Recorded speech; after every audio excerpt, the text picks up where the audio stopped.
This is Jeff again, and I am doing a few what I call retrospective videos. They're about things that I have already made or repaired, and so people have been asking to see them.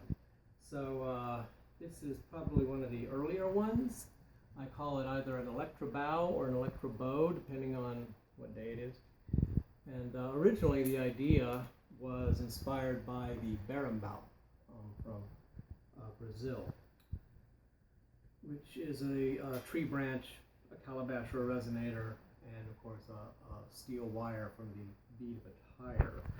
So I wanted to make an electric version, so I did. The bow itself is actually a single ski, a downhill ski, which I narrowed, and then I shaved the belly of it so that it would bend evenly. Otherwise all the bend is at the tip and then it breaks off.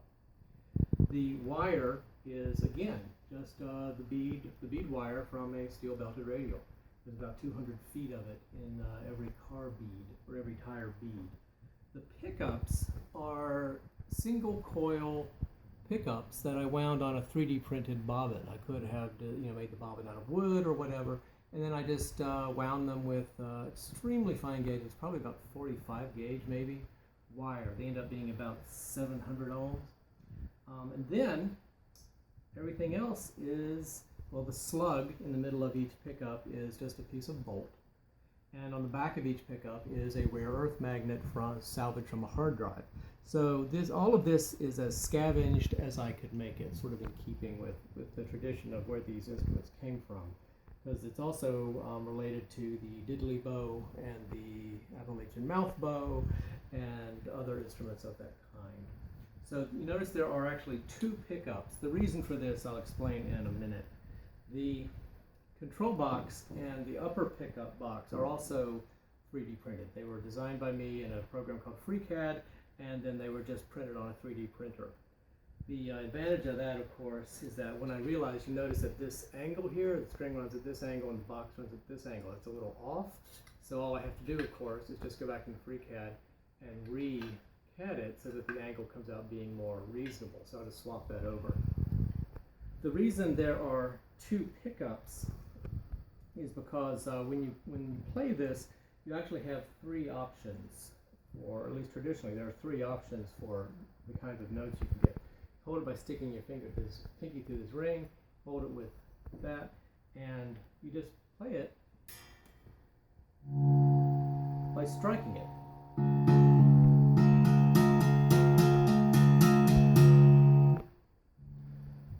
Then there is another middle note in which you can, or another tone you can make, in which you snare it with either a coin or a stone or some other piece of metal. In this case, I just picked up an auto harp tuner, and you partially touch it so you get that kind of buzz going on, like a fret noise. And then the third one is when you fret it hard enough that you've actually created a shorter string length, and that is a completely different tone.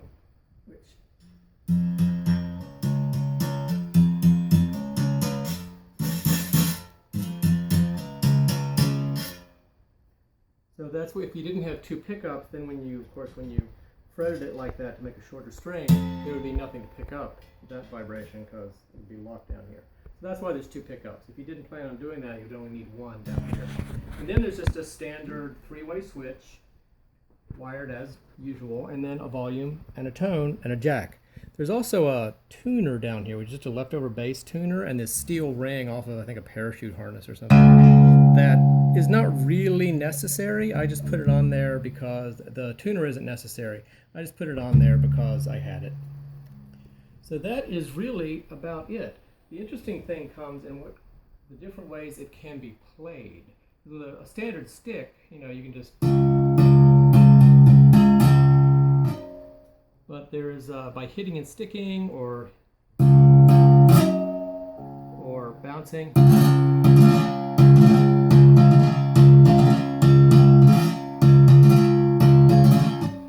Different drumming techniques, like bouncing off the head and hitting again are possible.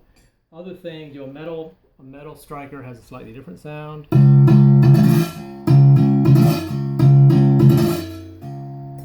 also I found a single wire brush, which also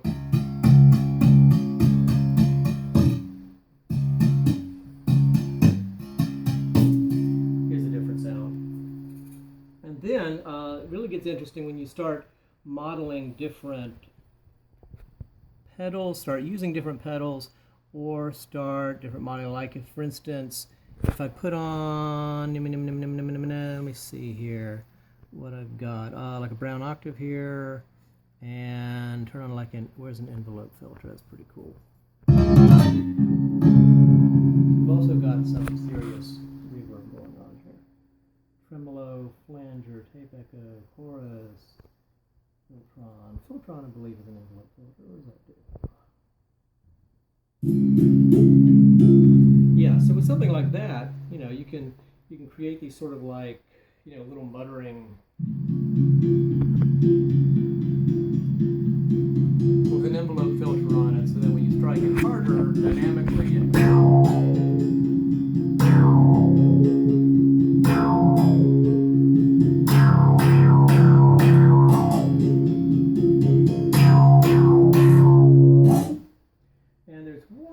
which I really cannot show you because I don't have it with me, but a glass slide, a frosted piece of glass, makes a sound that's, no, that's not it. It's kind of like serious overdrive. Let me see if I can turn on some metal here and turn this off.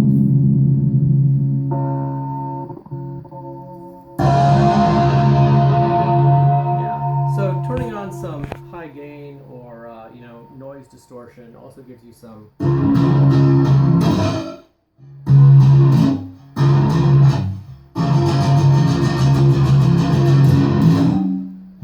So there's a lot of possibilities with this. You can make a lot of interesting rhythms, either using one tone and pedals or using those three traditional tones or what have you.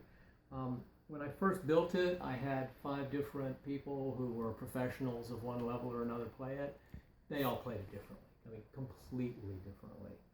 Didn't even sound like the same instrument at all. So this is a lot of fun and has a lot of possibilities by taking it from a, you know, regular, clean.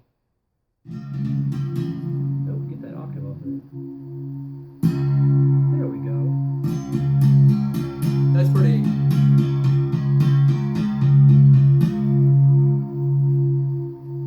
Still sounded pretty weird. Turn that off. There we go.